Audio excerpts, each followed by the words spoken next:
What up? Welcome back to the channel. I'm J and we are locked in. This is episode 4 of Queens. And hey, we trying to get this show on the road. But the last thing we seen was Brianna's husband Jeff passed away in the bed. Just when she was getting ready to talk to him and forgive him for everything he did, but not let him off the hook, she found out that he passed. But before we get into this episode, shout out to the notification gang. If you're new to the channel, you want to be a part of it, hit your subscribe button, turn on your notification bell so you get something every time I upload. Hit that like button. It's the easiest thing you can do. Now, we need to figure out how we're going to handle this situation. Are we going to let the kids know that Jeff is gone? And also, Eric thinks he's the father to Jojo, Naomi's daughter. We don't know if it's him or if it's Cameron. We're going to find out sooner or later. So let's jump into it. This is episode 4 of Queens. As I mentioned at the end of episode 3, we've seen Jeff pass away. We don't know how he actually passed, but I'm assuming it's from natural causes. He recovered from his cancer, his tumor in his brain. We got that taken care of. But now Brianna needs to figure out how to dispose. This is what she says. How do you dispose of a body? She didn't think to call 911 or anything. She said, how do you dispose? You don't dispose of a body unless you're a murderer. That's when you dispose of a body. But in this case, you need to call the authorities and let them know so the coroner can come over there and pick them up. Now, I can only imagine how this is being a parent and letting your kids know that, your significant other, their father is passed. So she's in the room looking at her kids and she's thinking, should I wake them up? Just so they can see their father one last time before the coroner comes and get him. Now, I don't know what the answer would be. I just recently seen my sister pass and I was there with her. So for me as an adult, I would want to see them at least one more time, before they actually take them out of the house. But for your kids, I don't know if they'll be able to bear seeing, seeing someone that passed away. She ends up calling the coroner and they come in to take Jeff out the house. They bring the stretcher in. Now, I think they're upstairs, so I don't know if they would really take the stretcher and stuff all the way upstairs, especially for a dead body. It'd be easier to just carry it down to the stretcher and take him out. But they're picking him up. His body's all limp. It wouldn't be like that in real life. But they place him on a gurney and they take him out. But before he leaves, Brianna gives him a kiss on the forehead. And of course, they hand her his cell phone. Now, we know the lady he had an affair with, one of his students, has been calling his phone. So you already know this is about to be a lot of trouble. Now, me personally, I would have took all the personal belongings off of him, just kept his clothes on. But anything else he had on him, his ring and stuff, I would have kept that. Of course, one of the kids wake up because they hear everything going on in the house. With 5 kids, at least one of them is going to get up. And they come down like, Mom, is everything okay? So they didn't see their dad being carted out. But they want to know, is dad still asleep? Is he up? Is he going to take us to the game tomorrow? But she hasn't informed any of them that he passed. She's over here grieving and Alexis is calling and calling and calling. She should have took his hand and unlocked the phone before he left, because now she can't even get in it. All she can do is answer phones unless she knows his password. One thing about Brianna, when she goes to clear her head, she always goes out to the minivan. You remember when they played her throwback, the Nasty Girls. You want to be with a nasty girl. She was out there and she called all the girls. Well, she goes out and she hears their new song that they just made. And it's on the radio. Now, I was watching the movie the show with the captions on, and they said it was Nick Cannon talking, but it's really Swiss Beats. So I was like, how could y'all mess that up? So now she has to inform her girls, hey, Jeff is passed. Just like many of us, we go grab that bottle though, because we got a lot on our mind now. You got a family to take care of. You got to arrange a funeral. So it's a lot that goes on when someone passes. And of course, when you're doing it by yourself, it's even tougher. The next morning, she decides she needs to tell the kids. Jeff was supposed to take them to a basketball game, the Lakers game. They were going to lose that game anyway, so it's good that they didn't get to go. Now, while they're at the table, she's like, guys, I have to tell you, your father passed last night. And of course, the kids, they're hurt because they weren't expecting this. No one was expecting this. They thought since he had the tumor removed, everything was good. We're going to get back to normal. Eric pulls up to Naomi's house because you remember he was listening to some old tracks. And even V walked in and was like, wait, Jojo is your kid? So he goes over there, and Naomi, being the deadbeat mom that she is, and she doesn't know who the baby father is, she's like, Eric, don't do this right now. He's like, I listened to some music. Am I Jojo's dad? Jojo's like, who is this? He's like, oh, I'm Eric. I'm the manager.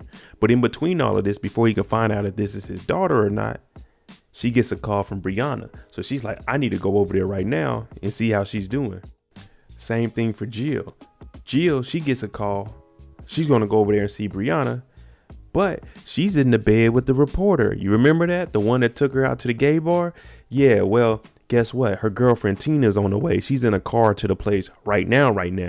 Now the reporter's talking about, I'm going to go take a shower. It's going to be quick. No. Listen, not saying I've been in this situation before, but if you messing around and your girl about to pull up to the house, whoever's there, she's not supposed to take no shower. She got to get her stuff and go. Don't let them take no shower, because what they going to do is try to stall and make a scene. Don't even put yourself in that situation. Get her up out of there. All the girls and Eric, they show up to the house because they all have support. They're a family, you know, the 4 queens, and we got Eric, the manager. So they show up, and while they're here, Jill the Thrill, the sinner, Jill. Y'all heard me right. The sinner, Jill, leads them in prayer. Now, she's talking to the girls about how hard it is, how she forgives him for cheating, but she feels like he used his death as an escape. He dumped the cheating on her. He left the family, so she has to do everything by herself. Now, me personally, that isn't fair. This man passed because of medical issues. You can't say he dumped all this on you. He didn't have no choice. He tried to make it right in the time he was here. But now some of the girls are saying, you hear Jill saying, you need to tell Alexis that he passed. But then you hear Naomi and them talking about, we're going to put the hands on her and she don't need to know what's going on. What would you guys do if your significant other was cheating and passed? Would you tell the person they were cheating with he's gone so they'll leave you alone, like stop calling, or would you just not involve them at all? Now, this whole situation is just awkward. Everybody's in the house together. Eric wants to know if this is his daughter. V wants to know, hey, Eric, you were messing with me, but you were messing with Naomi at the same time. Is this your daughter? Because I heard the lyrics too. Naomi's just sitting there not saying nothing. Jojo's like, can I use the bathroom? But V tells Eric, you owe me an explanation. I need to know what's really going on. V and Eric, they go out back because she wants answers. Was she number 1 or was she number 2 to Naomi? She doesn't like being played. Listen to everything that she's saying, but you played Naomi. You played all the girls on their contract. So what is you getting played? You can't contradict yourself. You got played by Eric. He wanted to be with Naomi. You played the girls. It's all in the circle of life.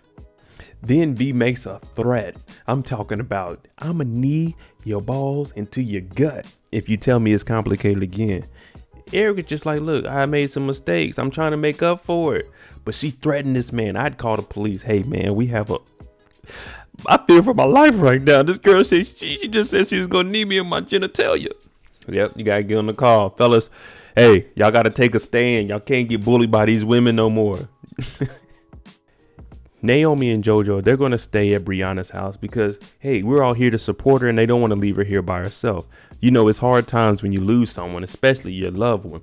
So they're going to stay here and they're just telling Brianna, while we're here, anything you need, let us know. We're going to be here for you. Brianna goes upstairs and Naomi, Jojo sees her with the cart. Now, Naomi and Jojo, they stay downstairs and Naomi has her guitar. So her daughter wants her to play something because, it's a sad moment, but she just wants to kind of cheer herself up. So Naomi starts to play, ain't no sunshine when she's gone. It's not warm when she's away. Ain't no sunshine when she's gone, and she's always gone too long. Anytime she goes away. If I'm Brianna upstairs, I'm like, hey, cut that noise out. I got 5 kids up here trying to sleep, man. Now, V actually goes over to Alexis' house. Alexis is the mistress. And she's telling her, yeah, Jeff passed, brain tumor. She's over here crying. No, man, I was so in love with him. And V's like, I just wanted to tell you, that he passed and you need to move on with that. And she's saying today is the next, the next page in your chapter. You got to move forward. Jeff is in your past. And she's like, I just wanted to let you know this so you can know everything that's going on. Now, she said she kept calling the phone because she wanted to apologize to Brianna, but she was calling Jeff's phone. So you're not really going to be able to apologize to Brianna on Jeff's phone. You're just going to be calling him and he's going to not let you talk to her. But she's like, when is the funeral? And V's like, whoa. You can't do all that now. You can't go to the funeral. Naomi and Eric, they finally had a conversation that they need. He wants to know, is it his daughter? And she's like, well, when I got pregnant, I just got on the road and drove to try to clear my mom. I thought about going to the abortion clinic. I didn't know if I really wanted to have the daughter, but then I did. And Eric is like, what does that have to do with me?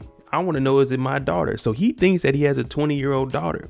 And Naomi being selfish, we all established that Naomi is selfish. She is a deadbeat mom. She's trying to do better now. But if it was a man doing that for 20 years, barely seeing his kid, they would have him up under the man. Woo. They will be on his head. But she's saying, I think it's my decision to decide when I tell her who her father is and when. She's 20 years old, allegedly. What? She needs to know who her father is. She wants to know who her father is. You can't keep holding this from her. And we don't even know if it's Eric or not. We don't even know if it's Cameron or not. Man, this is a weird situation here. And then you wonder why brothers is, man, get custody of your kids if possible, or you could go through this. Then Naomi looks him in the eye because he said, can I trust that you're going to do the right thing and tell her? She looks him in the eye and says, I will never forgive you if you tell your potential daughter that you're her father before I'm ready to tell her. What kind of sense does that make? If he is the father, he needs to be able to go talk to his daughter and let her know that he's the father. He doesn't want to wait, because what if she doesn't tell her now and she's 20 years old? What if she wants to wait? Oh, in 5 years, I think she'll be ready for it. That's missing time out with his daughter. He already missed time if it is his daughter. Now, people, y'all know me, I'm laid back, but one thing I can't stand for is a woman not letting a man see his child. And in this case, if he's the father, he deserves every right to see that kid. Brianna hasn't wrote a one word to the eulogy, but she doesn't know what to write. The only thing she can think about is Jeff cheating. So she's saying, I can't get up there and tell the truth because all I could think about is him cheating. And Jill's trying to say there was more to you guys' relationship than just him cheating. Like, he was a good father and stuff. You can talk about that. Everyone has something negative about him. You just don't have to speak about that, especially not at their funeral. But then they get on Jill, and Jill's talking about how she cheated on her husband with Tina. And now she's saying, well, it's not just with Tina. I cheated on Tina with the reporter. So you're still married. You got a girlfriend. That's one check. And then you're cheating on your girlfriend while you're cheating on your husband. Man, this is Jill the thrill, Jill the sin. Brianna's down in the basement. If you know, the basement door locks, so they put that can of paint there when you go down there. I don't know why they would have a door that locks down in the basement when they got kids at the house. Very silly. These parents, I don't know. Brianna, I need to have a talk to you. But Eric comes down and he accidentally moves it. And she's like, don't do that. Well, now they're locked down there. But now Eric is getting a one-on-one with her. And he's, it's kind of awkward because he's never actually talked to her. But they're getting to know each other. And he actually gives her a beer. Now, the beer's expired and it's 2017, but they're drinking it anyway. And he's saying, you're a talented young woman. You got a scholarship for music. Would you want to know who your father is? And she says, yeah. She also feels that if her father was around, her mother would have probably been around with her more. Now, Eric, he's sitting there. He's like, well, I don't know who your mom messed with. I stayed out of her personal life. Just because he told Naomi he's not going to tell her that he's potentially her father. So they're sitting down there and at least they're getting a conversation in. But of course, Naomi comes in. Whoa, let me talk to Eric. Eric probably like, I ain't say nothing. Brianna's sitting here and she's trying to come up with the words for this eulogy. But things are tough. So she gets up and she does what she needs to do. Goes to the bathroom and screams and lets it all out. I tell y'all, don't leave that balled up energy inside of you. You got to relieve that, because as long as it's built up, it's going to explode one day. And you better have it explode in your bathroom when it's just you than out in public somewhere and you end up looking like a fool. It's the day of the funeral. Eve come down in that all black, and for some reason it's just stuck in my head. Evie come through in that Maserati. I'm like, dang, she look good. Hey, Jeff is gone. I'm gonna give her a month or two, and then I'm gonna pull up. You know what I'm saying? How you doing, Brianna? My name is Mo. Now everyone's coming in. They're showing their respects. Tina's talking to Jill like, hey, we should look for a new place. You want to stay at my place? We move at your place, get a smaller place. But the whole time Jill is like, yeah. Because now she doesn't know if she really wants to be with Tina or does she want to be free and liberated. V and Naomi, they're actually talking it out. And what better place to do this and squash our beef in the church? And she's saying, if I was Jojo, I would want to know who my father was. And plus, Eric will make a good father. Now, I apologize because all of our nonsense happened, over a guy. But that's neither here or there. We need to really focus on Jojo. Because at the end of the day, Jojo is like all of their niece because they're sisters. We need to get to the bottom of this. Jill goes in the confessional and she says, it's been 3 weeks since I've confessed my sins. And just like I broke down a minute ago and I hit the nail on the head, sometimes I look in the mirror and say, damn, you're good.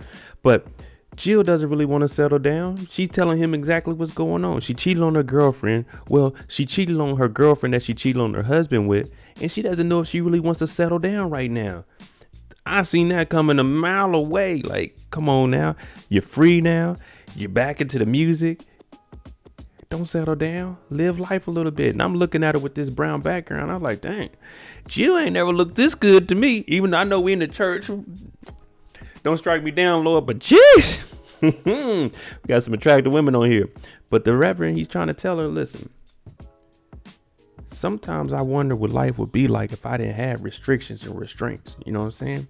I made sacrifices for the Lord, but I still wonder how the world would be if I didn't. And now she's taking this like, you know, I need to get out there and enjoy me a little bit. Oh, man, it's an open casket. Jeff's up there laying peacefully. And guess who shows up? The mistress, Alexis. And they looking at V like, did you tell her about this? Well, I kind of told her that he died. And they like, oh my goodness, why did you do this? Now we got her here. You know, Brianna, hopefully she keeps it cordial and she doesn't make a scene. But it doesn't go anywhere near what I expected. She said, I'll go tell her peacefully to leave. She gets back there and she starts attacking her. She got them red bottoms on too. So you know she about that action. Them are bloody shoes right there. And I'm pink, pink, pink. We in the middle of a Catholic church. Pink, pink, pink. Now everybody got to come over here and break this up. Dang, and I thought she was going to go over there and say, Alexis, you need to leave respectfully. But nah, she gave her them hands. They dragging her out of there like, come on, Bree, you got to get out of here. Everybody's looking like, oh my gosh, not in the church. You even got this old man, he over here throwing it up like, hey, good job, good job, good job. She talking about, how dare you show up to this? Alexis like, I'm just showing them my respects. Naomi's shoes are off. Man, it's a wild day at this church. They in the back room and all the girls, they start laughing about the situation because it's kind of funny. But she's saying, why would Alexis show up to this? You hear Naomi talk about white privilege. It's not white privilege. All side chicks tend to do stuff like this. It's dumb. You see it all the time. You see a lot of black women do it. You see Hispanic women. Hey, the side chick just shows up to the funeral. But that's neither here or there. It's funny for me to watch. And if any of my side chicks show up to my funeral, I don't care because I don't have a main chick. So none of y'all are really side chicks. But Brianna says, you know what? I want to talk to her. Seriously, though. This time I'm actually going to talk to her. Alexis comes in and Brianna actually wants to ask her, you know, what was your relationship with him? Did you really love him? And she's like, yeah, I really did. So for Brianna, you know, that just took a little bit out of her. But hey, I mean, the past is the past. Jill finally comes clean with Tina and tells her, you know, I cheated. And she's like, yeah, I know you did. Because she's thinking Jill's talking about with her husband on with her. But no. I cheated on you. Now, Tina, she's listening to her and she's having an understanding. Like, do you really know what you want? You know, it's not necessarily about me and you being together. I understand your situation, but what do you want? And Jill's like, I don't know. Brianna's in there with Alexis and she's crying because they both had a love for Jeff. And even though they didn't like each other or know each other, it's still, we're both hurt. And Brianna feels like she's comfortable with, you know, moving on now. So she has Jill come out and sing a nice little song. I don't know what song it is, but Naomi's playing the guitar for us again. Brianna gets up there and she's just being truthful at this point. She says she doesn't know why it was so hard to write these words when all she had to do was express how she felt for him and that she really loved him. Even though they had their ups and downs, we all have ups and downs, but you got to get past those and move on with life. And she really loves Jeff and she wishes the best for herself and her kids moving forward without him in their lives. Then we actually have Naomi, Eric, and Jojo sit down and she grabs both of their hands and you can hear Brianna talking about, hey, don't let a moment pass because nothing is promised to us. So it looks like she's actually sitting down and letting them know, hey, Jojo, this is your father. Now, if I'm Eric, I'm getting a paternity test just in case, you know what I'm saying? Just in case, because it ain't no telling what else she didn't hear from you. Maybe Cameron's. Now, Brianna goes up there and she's looking at Jeff one last time. Alexis comes up and she starts crying. And Brianna's telling her it's okay while she's eating the juicy fruit. And then out of nowhere, Alexis, she throws up. She's like, oh, my bad. Brianna looks and says, you're pregnant, aren't you? And then they got Jay-Z playing, it's a hard knock life for us. From standing on the corner bopping to driving the hardest cars New York has ever seen. And she's looking like, oh, Jeff, I just said all these good words about you. Now look at it. All right, there you go, episode 4 of Queens. Let me know, do you think Eric is the real father of Jojo? And also, what are we going to do about Alexis if she's pregnant by Jeff? We got to get on the road. We got to tour the dude. Oh my goodness, we got a lot on our plate. But let me know what you think. I'm O.J. If you like the content on the channel, hit that like button, hit that subscribe button. Thanks for watching. I'm out. Jimmy on the beat, boy.